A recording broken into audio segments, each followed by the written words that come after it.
Right now, as Congress is trying to nickel and dime the average American that's suffering from the economic instability from this pandemic, they're also continuing to greenlight military spending on failed fighter jets like the F-35. In fact, the F-35 has been such a disaster that now Pentagon officials and members of the military are arguing, that didn't really work out so well. So maybe now we need to develop a new jet.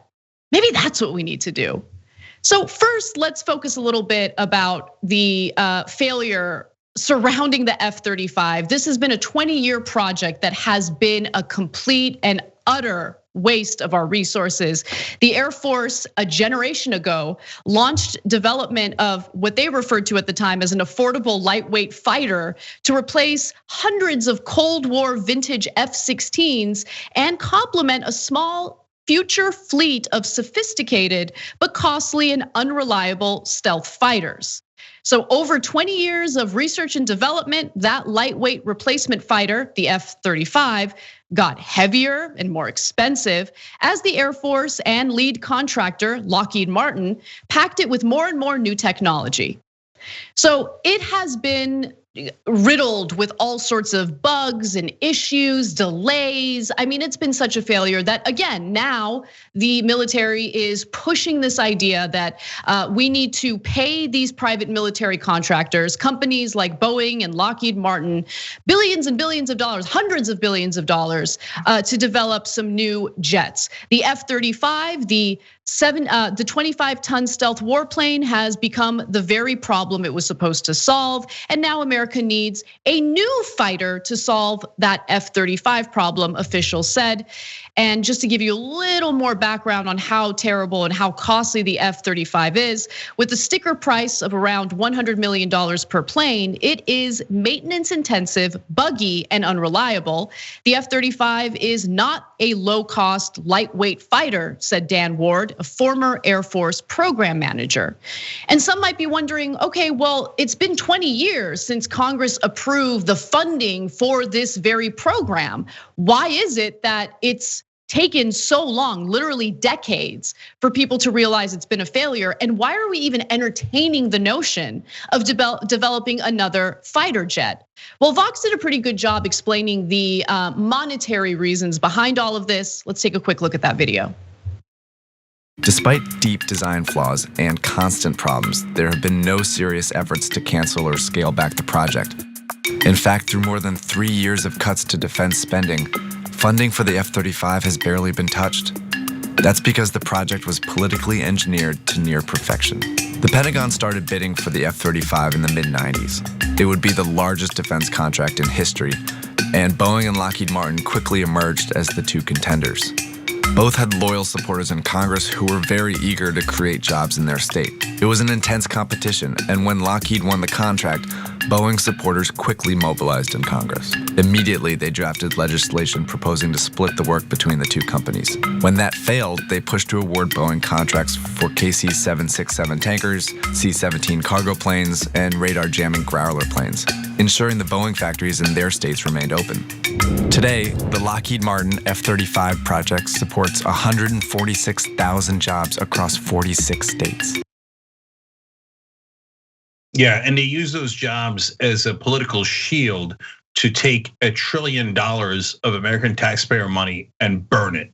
Of course, they don't burn it, they put it in their pockets, and their executives are intensely rich. And of course, they give some of it, a small percentage, to those greedy, corrupt, horrific politicians who burned our money and gave it to their corrupt friends. So let's break this down a little bit further. They said it'd be lightweight, as Anna pointed out, and the F-16 is 17 tons, so it's supposed to be lighter than that. The F-35 came in at 25 tons. Oops, total and utter failure. They then said, oh, okay, it's okay, we're gonna make thousands of these. The Air Force alone ordered 1,800. How many did they get? 250 over 2 decades. So they made a fraction of what they were, the number of planes they were supposed to make, making it nearly useless. And a lot of them, of course, were broken. would light on fire before they even took off. It was an epic disaster. So it cost $100 million per plane. What happened to less expensive? No. Look, guys, if you bought something and you paid a lot of money for it and it didn't work, what would you do? You'd be upset and you probably wouldn't go back to that vendor and you wouldn't buy something else from them, right? We all together bought something for over $1 trillion and it turns out it was junk. And now all those same corrupt politicians turn around and go, we got to buy it again. This time we're going to buy a new jet, but the same companies, are going to take another $1 trillion out of your taxes and just move it over to our friends. So, guys, we don't live in a democracy. We just don't. So these guys are going to rob us to the end of time until you take money out of politics. And yes, it's absolute highway robbery, and they're all criminals. And look, what would accountability look like? You say, oh well, the guy who ordered it in the army that general is no longer here. I guarantee you, he's working for one of the defense contractors and making millions of dollars. They're all corrupt. Did I just say some of the top generals are corrupt? Goddamn right they are. They're all working for defense contractors, getting rich off of us as they burn our money. All right, and then they pretend to care about deficits. But the accountability is this.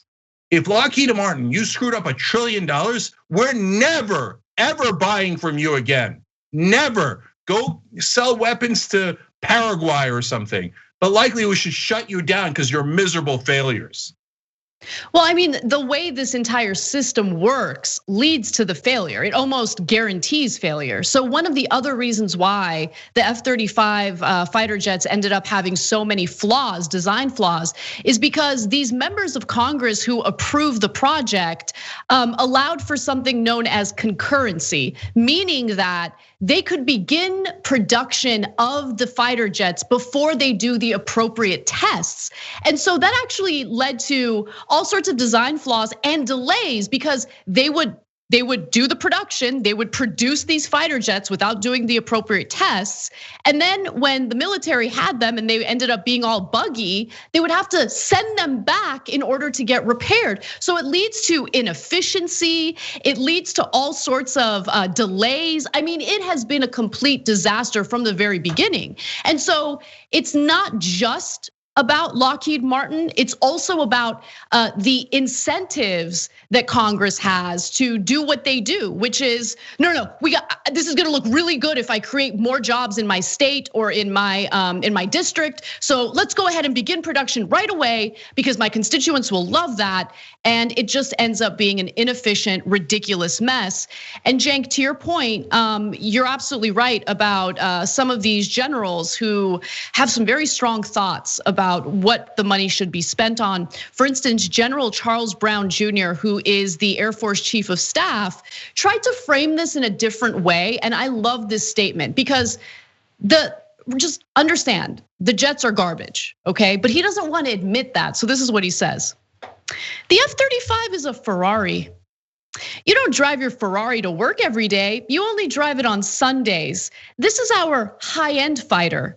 We want to make sure we don't use it all for the low-end fight. I want to moderate how much we're using those aircraft. No, it's not a Ferrari, it's garbage.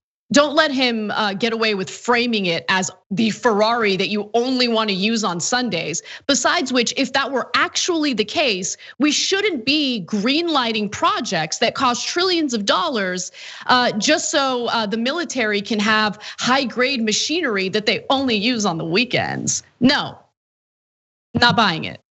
Yeah, as we just told you, that was not the original intent. It was actually supposed to cost less. It was supposed to be lighter. It was supposed to be more efficient.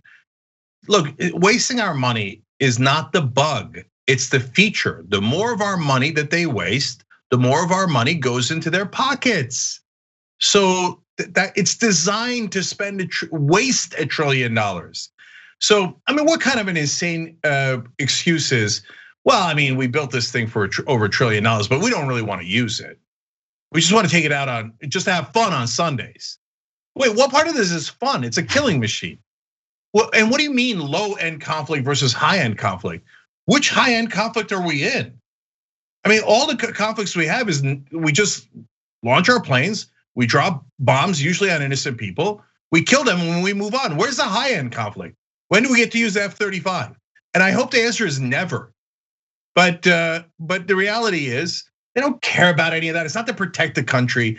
Every politician that talks about protecting the country and laughs behind our back is a liar. What did it cost us? It cost us the education for our kids. You could get free college for all kids that wanted at a fraction of this price. A fraction, not even 10%, not even 10%. So, and let alone healthcare, let alone our wages. Sorry, Lockheed Martin and all the corrupt politicians already spent the money. And then right now, as we talk about the minimum wage, as you'll see just a little bit in the rundown in this show, another story says all the politicians going, "Oh, we got deficits. There's nothing we could do. There's nothing we could do." Oh, did we already put $1 trillion in our pocket? I guess there's nothing we could do because we already stole all your money. Yeah, no, there's a lot we can do, which is fire all of you guys. They're asking for massive trouble here. How long can people take this? I hope none of that trouble comes. But this is beyond the pale, man. We're tired of getting punched in the face. Thanks for watching the Young Turks. Really appreciate it. Another way to show support is through YouTube memberships. You'll get to interact with us more. There's live chat emojis, badges.